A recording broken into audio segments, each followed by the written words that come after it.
warahmatullahi wabarakatuh. Waalaikumsalam warahmatullahi wabarakatuh. Di sini kita akan mempresentasikan tugas dari Bapak Yoga dengan judul Manajemen Fisioterapi pada Penyakit Arteri Tepi. Sebelumnya, perkenalkan, saya Nata Dharma Putra dan rekan saya Selina Sapapatika, saya Kaila Khatifah Kida, Saya Senang Mulyaraya. Saya Afira Madhya. dan kami akan mempresentasikan. Yang pertama ada definisi mendalam tentang penyakit arteri tepi. Penyakit arteri tepi atau peripheral artery disease adalah manifestasi sistemik dari aterosklerosis yang ditandai dengan obstruksi kronis pada arteri non-koroner. Kondisi ini menyebabkan gangguan perfusi jaringan yang progresif, terutama pada otot-otot ekstremitas bawah, yang berujung pada iskemia atau selama aktivitas atau istirahat. Selanjutnya masih definisi penyakit arteri tepi. Iskemia kronik kronis tahap lanjut dari penyakit arteri tepi yang ditandai dengan nyeri istirahat iskemik, ulcerasi kulit atau gangren yang berlangsung lebih dari 2 minggu. Disfungsi sel endotel pada dinding pembuluh darah, ketidakseimbangan antara suplai oksigen dan kebutuhan metabolik otot, resiko tinggi komplikasi kardiovaskuler atau serangan jantung dan stroke. Selanjutnya ada epidemiologi dan dampak global. Yang pertama, mempengaruhi lebih dari 230 juta orang di seluruh dunia. Prevalensi meningkat tajam seiring bertambahnya usia. Lebih dari 60 tahun, 50% penderita bersifat asimptomatik atau tidak ada gejala khas. Terakhir, penyebab utama amputasi non-traumatik pada orang dewasa.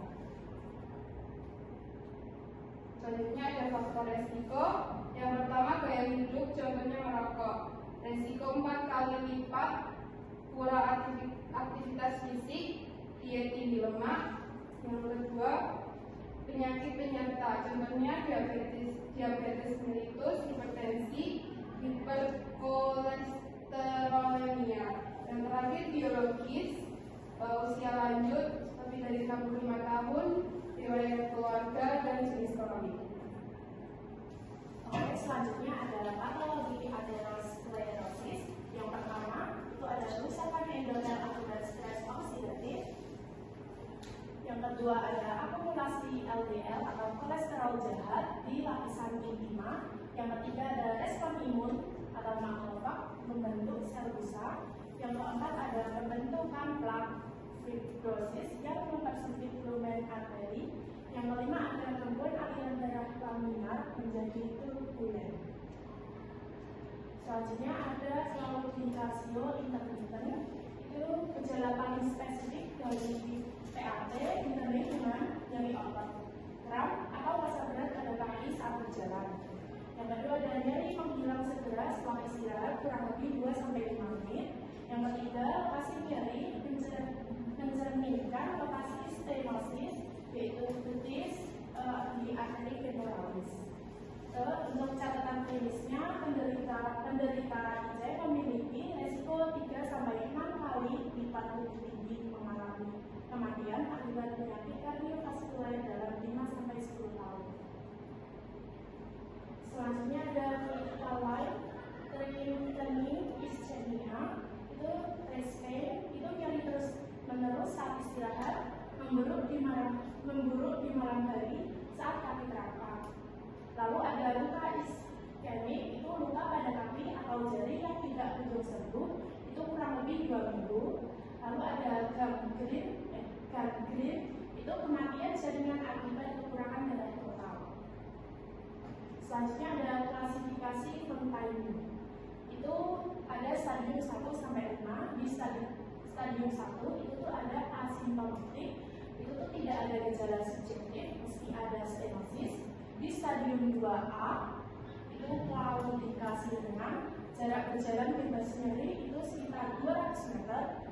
Stadium 2B itu claudikasi sedang sampai berat, jarak berjalan bebas nyeri itu kurang dari 200 meter.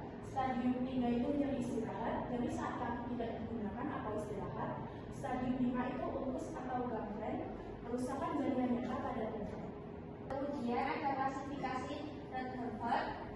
Ini yang frontline ada stage 1 asimptomatik, 2A mid claudication, 2B moderate severe claudication, 3 ischemic response, 4 ulceration or gangrene. Untuk yang Rutherford grade 0, kategori 0, clinical asymptomatic,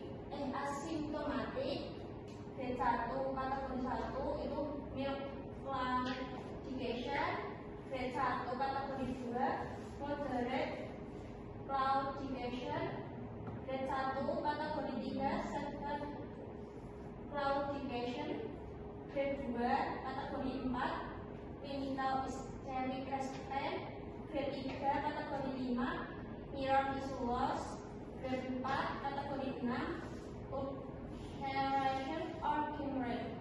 Untuk klasifikasi yang lebih rinci, kategori 0 sampai 6, tentang kategori 0 sampai 3, claudikasi asimptomatik sampai dengan berat, kategori 4, ischemic response, kategori 5, mirror tissue loss, ulkus jari, kategori 6, major tissue loss, gangren kaki. Kemudian diagnosis anal facial index atau AFI. SAFI adalah metode screening invasif klinik pertama yang membandingkan tekanan darah sistolik di pergelangan kaki ankle dengan lengan facial. Formulanya AFI sama dengan W ankle atau W arm. Terus prosedur pelaksanaan AFI.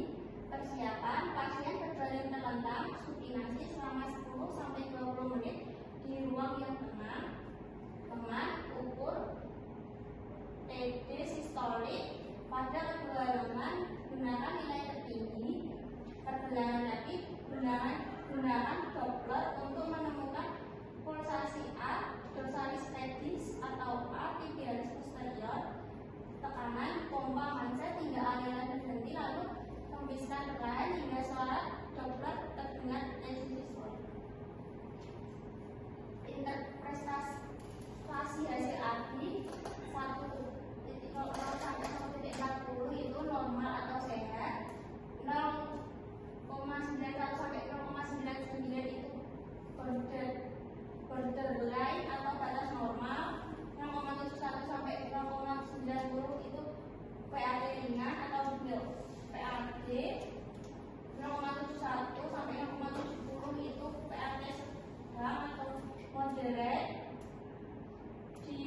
kurang dari 0,40 itu PAD berat, lebih dari 1,40 itu pembuluh darah kaku atau klasifikasi. Metode diagnosis penunjang yaitu ada OSD2, menggunakan gelombang suara untuk visualisasi aliran darah untuk mendeteksi titik penyempitan secara anatomi. Ini gambarnya ya.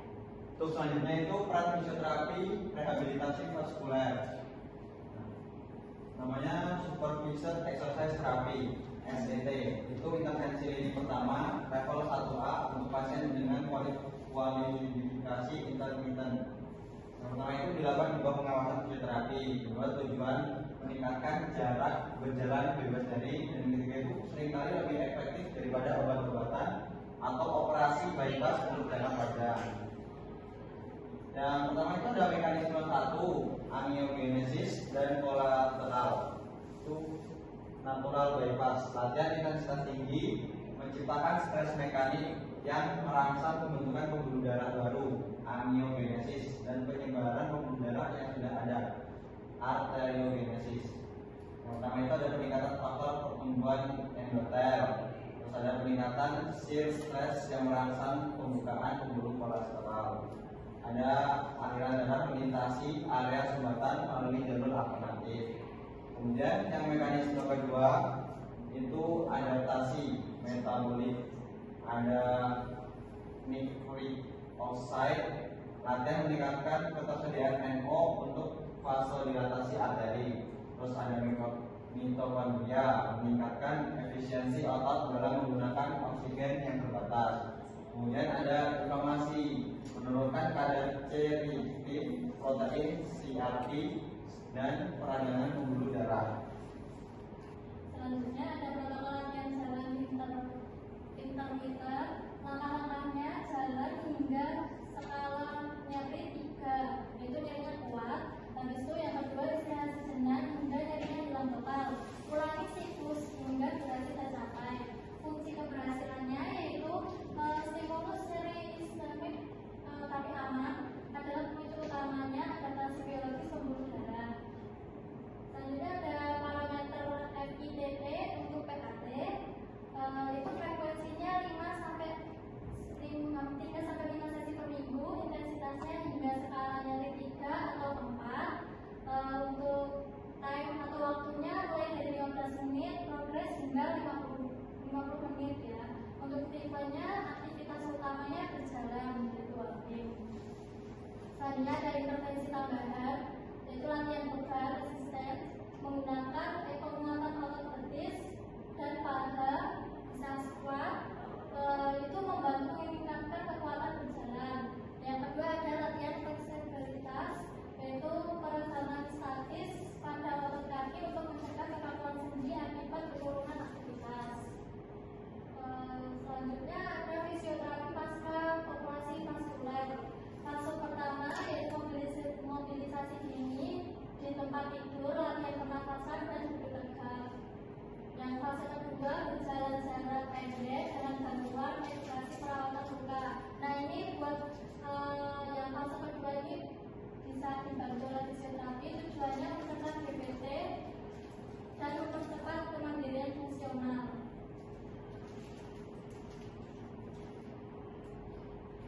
Selanjutnya ada edukasi dan gaya hidup.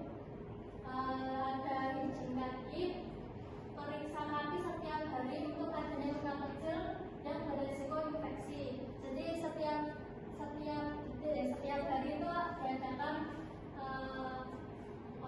pemeriksaan kaki untuk pasiennya ya. Yang kedua itu edukasi untuk stop merokok wajib dilakukan untuk menghentikan progresi aterosklerosis.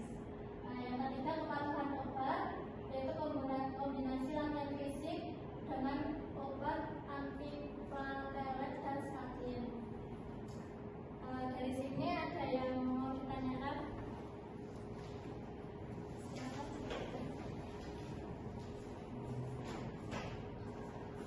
Ya, silakan. Ingin bertanya, dalam intervensi fisioterapi untuk pasien PAT, latihan jalan seringkali memicu nyeri claudicatio. Kita justru menginstruksikan pasien untuk terus berjalan hingga mencapai ambang nyeri tertentu, dan bagaimana mekanisme fisiologis di balik latihan ini dapat memperbaiki jarak tempuh jalan pasien tanpa memperburuk kerusakan jaringan. Jadi, instruksi untuk berjalan hingga mencapai ambang nyeri tertentu bertujuan memberikan stimulus bagi tubuh untuk membentuk jalan lintas alami. Lalu saat otot mengalami kekurangan oksigen atau hipoksia, akibat nyeri tersebut tubuh merespon dengan melepas zat yang memicu pertumbuhan pembuluh darah baru serta pelebaran pembuluh darah yang sudah ada.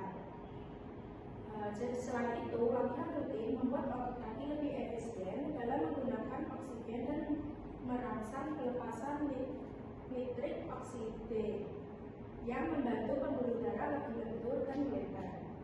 Jaringan tidak akan rusak karena latihan dilakukan secara intermittent.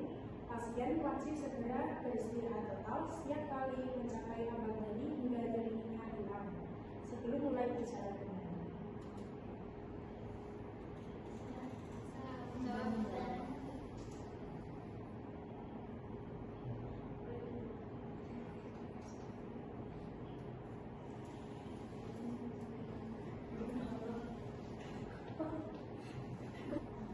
Sekian presentasi dari kelompok kami, kurang dan lebihnya mohon maaf.